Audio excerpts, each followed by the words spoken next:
Welcome to the Bendino Podcast, where we're calling a spade a spade. Great to be here with you guys today.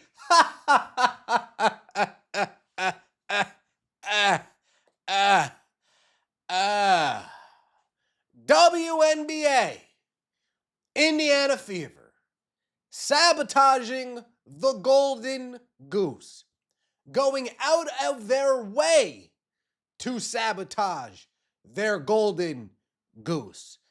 How's the WNBA going about their way? Well, marketing for one.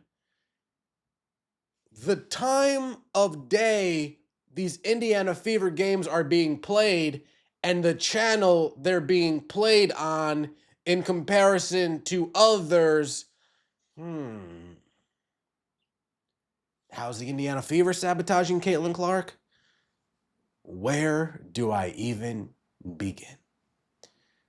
The WNBA came out with the ratings. Killer ratings for the Aces against the Atlanta Dream.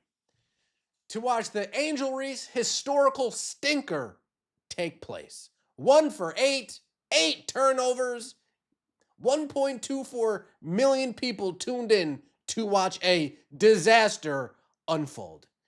And from a comedic standpoint, I'm sure those 1.2 million fans thrilled. Thrilled. Can't find comedy like that on TV anymore. Now, the game after that, the 6 o'clock game, Indiana Fever, Seattle Storm, on NBC Sports Network. Where are the ratings for that, Ben? I see you guys asking. I don't know. I don't know where the ratings are for that. They seem to just conveniently leave them out. Interesting. We have the Indiana Fever against the Washington Mystics. Friday night on Ion. Where are the ratings for that, Ben? See you guys asking. I don't really know. Usually we get those Ion ratings yesterday. We would have had them by now. We would have talked to you about them by now. Wednesday, the Indiana Fever versus the LA Sparks. 10:30 on USA. Where are the ratings for that game, Ben? I see you guys asking me that too. I don't know. It's very convenient for the WNBA, isn't it? If you leave Caitlin Clark off national television, if you put her on channels where ratings aren't going to come out, if you put her on time slots where ratings aren't going to come out, that 10:30 game very well could have been 10 p.m. Boom. We'd see the ratings probably, hopefully, maybe. Friday, the Ion ratings, they just aren't seeming to come out right now. And remember last year? Remember year one? Every game, boom, rating, boom, boom, boom, boom, boom, boom. I was like Oprah, here's a rating, then here are the ratings, and here are the ratings for this. And then year two was slowed down a little bit. And here we are year 3, 4 Caitlin Clark games in, and only 1 do we actually have a number to attach to this. Let's get right into it, shall we? Like the video, hype the video. Let me know your thoughts in the comment section below, and subscribe to the channel. I would greatly appreciate it. Great start to the season. Aces Dream. Sunday on NBC and Peacock. The most watched WNBA game in history. On a Sunday in May, when the temperature is 74 degrees Fahrenheit and a 15-mile-per-hour tailwind. Most watched WNBA Sunday game ever in May. We got to put a lot of qualifiers on that, huh? We have to put a lot of qualifiers on that, huh? Sunday game ever in May. Well, you can't say Sunday game ever because there's an Indiana Fever game in Sunday that has a higher rating than this, and you can't, and you have to specify in May because, need I say more? When Caitlin Clark played on her Sunday games, it wasn't in May. But they can't leave Sunday out and say ever in May because, well, Caitlin Clark's games on Ion to start the season had more viewers than this. But secondly, because Caitlin Clark and the Indiana Fever, they play on Saturday. You know, ABC. You know, the ABC network, when she plays, it gets 2 million views plus, like that. Yeah. To start the season, they don't put her on NBA TV on a Sunday. They don't put her on CBS Sports on a Sunday. They put her on ABC on a Saturday because the season just started. And then you have her following up this game on NBC Sports Network so you can conveniently not put out what that Seattle Storm Indiana Fever game got, so you can only focus on this Aces Atlanta Dream rating. That's where the sabotage comes in. That's where you see how good this game did? Well, what about the No, forget that game. You see this game right here? You see how good this game did? But the Indiana Fever and the Seattle Storm, I want to know the ratio. No, this one right here.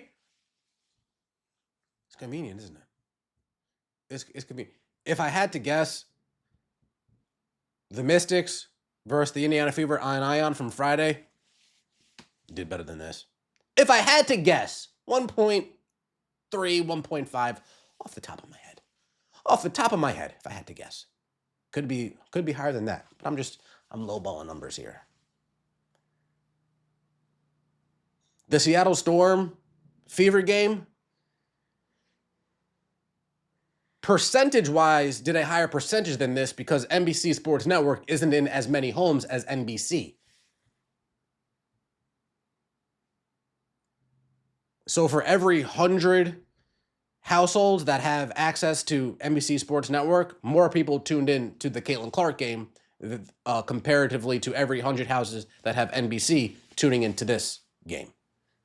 I hope I broke that down properly. Got to put a lot of qualifiers on this. They're purposely not releasing these ratings. Might be very hard this year. Because we remember, 2.5 million. That's the only number we have. The only number we have is that first game of the season. The reason for the season. Most watched Sunday game in May. Wow, you want to add a few more qualifications. This 2.2 million on, I can't find that anywhere. That's why I'm not running with it. Can't find it anywhere. Most watched Sunday game in May on an even day when the moon was full and crude oil was over $100. Damn. Now, how's the Indiana Fever? Well, they're making her play this boring style of methany basketball. And they're paying the price. They're paying the price playing methany ball. Playing crack ball, allegedly. They're, 1, 2, 3, 4, 5th most attended team this season? Well, that doesn't seem right. And we're talking about at home? Well, that doesn't seem right, especially not for the Indiana Fever. They've accomplished their goal of trying to bring down the Golden Goose. This methany ball of AB being the hub, this methany ball of Caitlin Clark setting screens, this methany ball of Caitlin Clark sitting after 5 minutes, this methany ball of Caitlin Clark hitting back-to-back twos and sitting down, this methany ball of micromanaging Caitlin Clark at every turn, this methany ball of nagging in Caitlin Clark's ear for 40 straight minutes, this methany ball of every interview she does, she's diminishing Caitlin Clark, this methany ball of letting Kelsey Mitchell have the greenest of green lights, this methany ball. It's nasty work. It's nasty work. Let's take a look at what Sophie Cunningham said. You do, but I will say, Kelsey Mitchell, who could be the MVP this year, who knows, she's just so good. Mm-hmm. All of our plays are run so she can get to her strong hand. All of our plays are run so she can get to her. If you look at the amount of plays that they run for Caitlin Clark, the amount of designed plays, minimal. You look at the amount of designed plays for Kelsey Mitchell to get it going left, to get it coming off a screen going left, a back door, maximal. The WNBA and the Indiana Fever tag team and Caitlin Clark from both sides. Oh, it's nasty work. Let me know your thoughts in the comment section below. Like the video, hype the video, and subscribe to the channel. That would mean so much to me. See you next time, and as always, take it easy.